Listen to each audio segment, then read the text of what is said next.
Hey, it's TJ Tells the Truth, and I want to give you guys a little testimony about how I found God and Jesus. So, I didn't grow up in a Christian home. I grew up in a home that was very secular. Um, and because of the reason is both my parents, especially my dad particularly, he believed that Christians were hypocrites, that they said one thing, they did another, because that was the example that he was given. He was an intellectual. He, is more of a thinker. I am a thinker, but I'm a talker too. I know how to run my mouth. But he was very intellectual. But there was a moment when I was 16 years old or 15 when my sister invited my dad to the church. It was Assemblies of God Church, called Innovation. I believe at the time it was called Lighthouse World Prayer Center. But he ended up realizing that maybe these Christians aren't hypocrites. He found love, community, support. He was welcomed. They said one thing and they did it and they kept it, their word. Because while there is a lot of churches out there that claim the cross, not all of them are living it. And you can welcome in gays and trans and whatever into your church. That is fine. But you don't affirm it. You don't tell them that, hey, your lifestyle is okay. Just like you wouldn't tell a heroin addict, hey, your lifestyle is okay. So, my dad ended up being a bass player and working for the worship team, playing for the worship team, going to men's groups and Bible studies and everything else. Like he totally dove into God like he should, and he put God first, his family second, and we were always taken care of. We always had exactly what we needed. We didn't have extra. But the crazy thing is, when I was young, I grew up well off. And now I'm the poorest I've ever been. But I'm rich in spirit. And because of one amazing soul, and there might be more, but as of this moment, Vladimir, he donated $20 to me at 3:39 this morning. And God bless him for that. Because I was able to get some food. I was hungry. There's nothing in my house. And I only ate half the food, and I put half the food away for later. But that's the thing, you see? Like, that's what a Christian is. They see someone else struggling, and they help them out. When I have it, I give it. I don't hold on to my treasures, because you can't stack them up in heaven. Not these kind. Not money, not gold, nothing. So my dad started bringing me to church. I started going. And I remember the first time. And I went up to that altar. Scared. Fearful, anxious. Not knowing how I was going to feel, embarrassed to go up. But something compelled me to go up, and it was the Holy Spirit. So I went up to the altar, and I was cleansed at that moment. I gave my life to Jesus. I was 15 years old. I remember the prayer, God, I give my life to you. That's how it started. But here's the thing I didn't realize. That even though I was reading the Bible, even though I was praying, even though I was excelling in school, like I was doing so good. I was getting A+ on everything. And it's because I actually cared. But here's what happened. I ended up having a breakup. And I was too immature to realize that, God's not going to make everything work out in your life all of a sudden. He's not going to, make the things that you want to work out all of a sudden. Let me correct myself. Because his desire always comes true if you allow it. But your own desires, you can't walk on the fence. Like, if you want your own desires to come true, well, guess what? You can't be following God.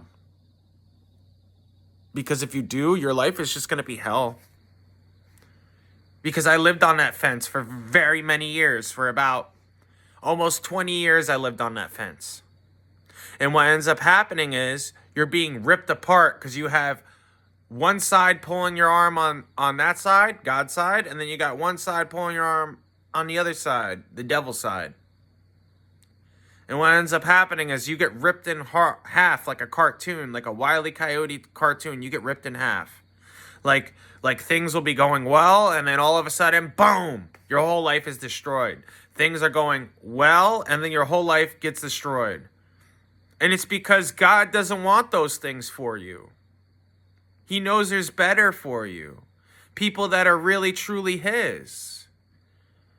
So I abandoned my faith when I was 15, all because of a woman. Don't ever do that. It's not worth it. Losing God over a woman is not worth it. There's billions of them. And I'm sure God has one for me. I'm an attractive man, and I'm not trying to be full of myself. I'm intellectual. I just know the gifts that God has blessed me with, and everybody has been blessed differently. Beauty's also in the eye of the beholder. There's many people that don't find me attractive. There's many people that do. But that goes for anything and anyone.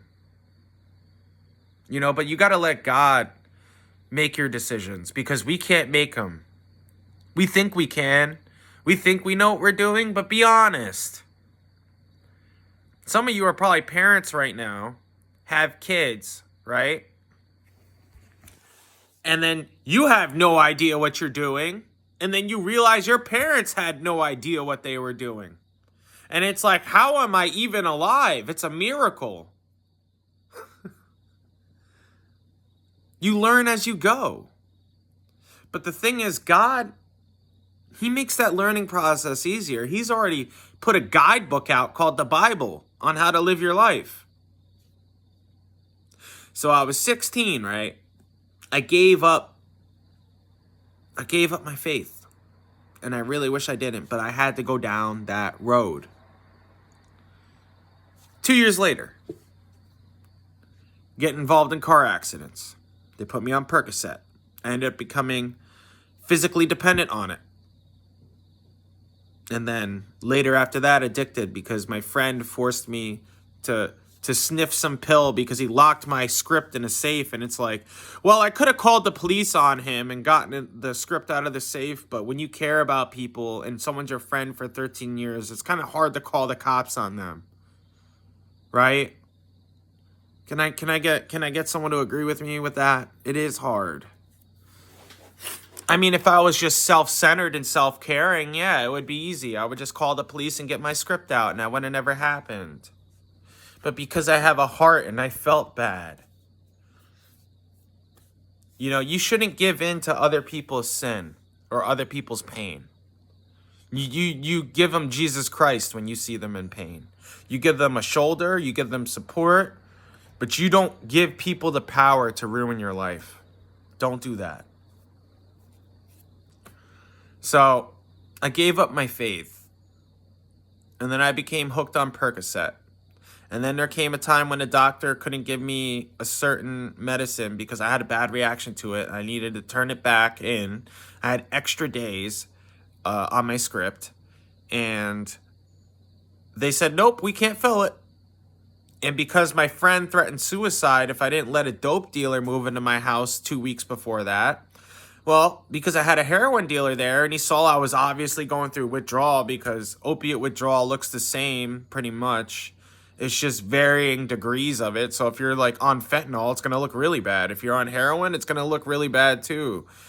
Maybe not as bad as fentanyl, but it lasts a little longer. And then Suboxone is just like having a flu for like months and then being depressed and having no energy and being in pain. And then Percocet is very similar to heroin withdrawal, depending on dosage. So if your dosage is lower, it's not as bad. But once you cross over like 50, 60 milligrams, which is where I was at, it gets really bad. I was in so much pain. I had autoimmune disease. I couldn't even clothe myself, bathe myself, or nothing. And it's like, I was putting my faith into chemicals. I was putting my faith into just numbness, avoidance, escapism. I just wanted to escape reality. So rather than live in reality, I wanted to escape it because it was so painful, both emotionally, physically, and mentally. And I don't know if you guys have been there. I'm sure you have. Where you just want to numb that pain, not feel the pain of existence, the pain of being let down, the pain of having somebody hurt you, make you feel lesser, feel unloved, feel unworthy. We got our worthiness and our love from God. And you know what? Don't let anyone take that away from you. We get our worthiness and our love from God. Amen? So I fell out of the faith. Got involved in heroin. Then meth. I was homeless on the streets. My dad died, and that's why I was homeless. Had people take advantage of me. I was drugged. I was raped in a hotel room. Woke up to my friend in a psychotic state, just crying in fetal position, rocking back and forth. And even though something had just happened to me, I was worried about him. I put my trauma away for that moment because I have a heart. And I cared, even though he's the one that put me in that position, right? Rather than be angry at him, I was understanding. I even bumped into him again in jail like a year or two later. And it's funny because he lives so far away. So they actually had me brought down on a bus over there, and we just happened to be there. And you know what? I forgave him. And he apologized to me and broke down into tears. And he said, I didn't mean for that to happen to you. I didn't think it was going to end up being like that. He's like, I was just trying to get us drugs. I was just trying to get us high. And I understood.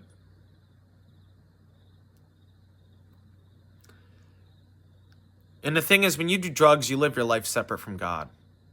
Because life is painful without the love of God. And I didn't realize that's why I was numbing myself. Because if you don't have the love of God, life is painful, right? So what are you going to do? You're going to want to numb that pain, right? So then you use substances, or you have lots of sex, or whatever it is that you do. Play video games, masturbate, watch porn. All that stuff will never give you the satisfaction that you truly need. It will never fill your cup. It is only emptiness that you will find at the bottom of everything, except for God.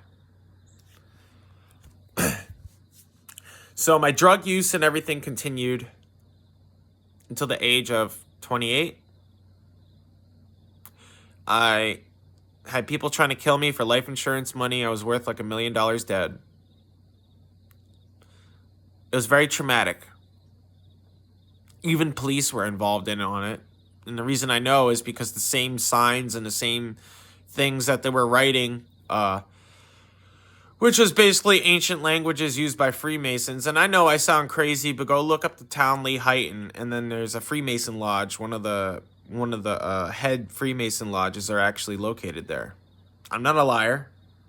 It might be Jim Thorpe, but that they call it. But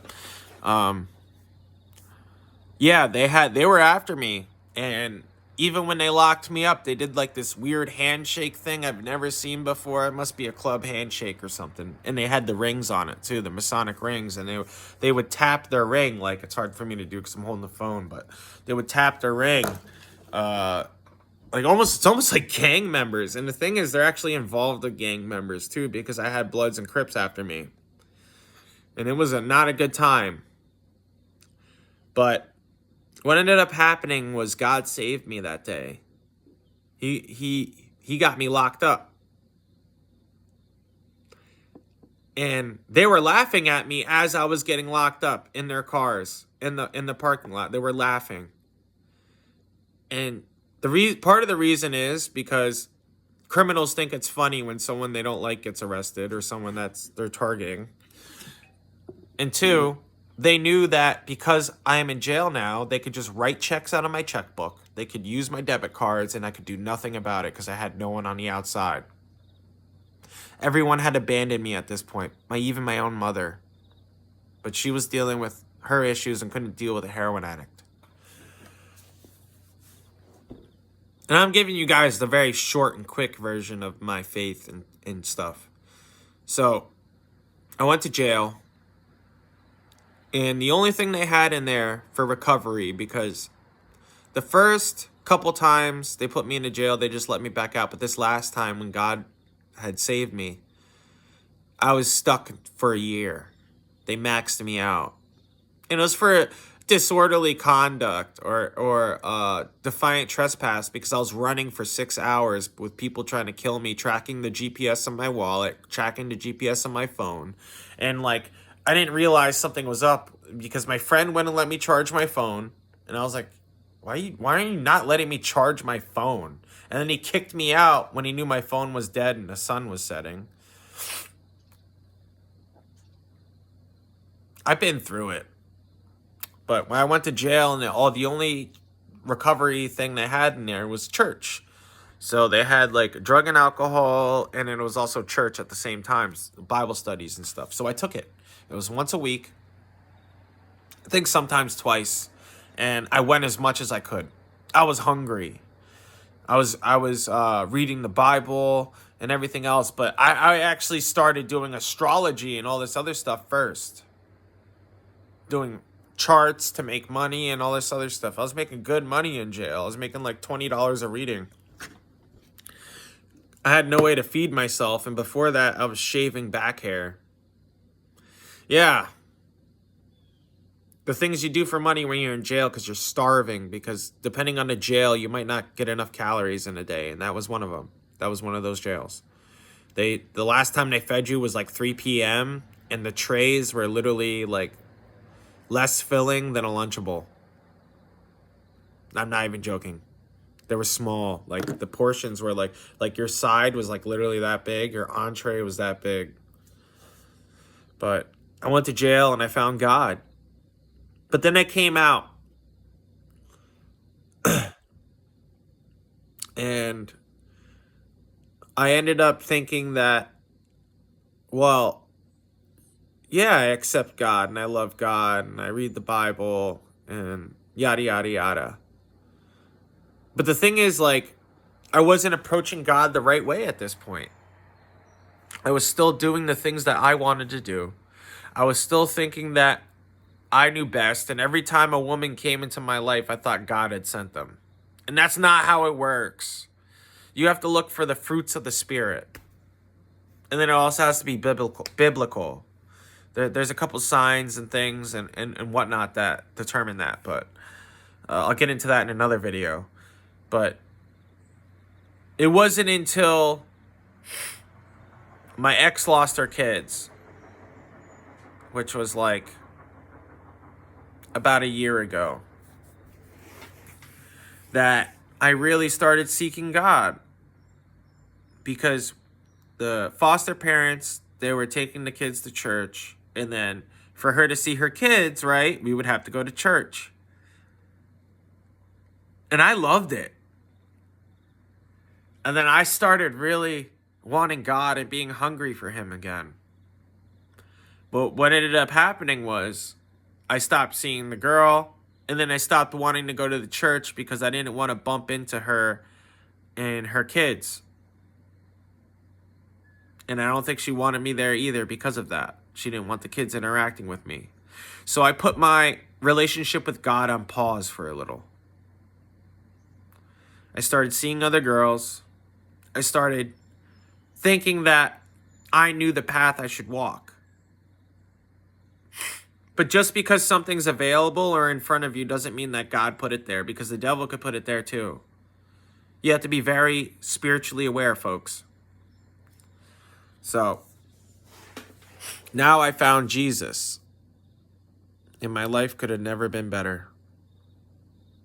I am so grateful to have found God. I hit the ground running about a month ago when he called me in, and I'm not going to stop. Every single day I'm going to be in that Bible. Every single day I'm going to be making videos.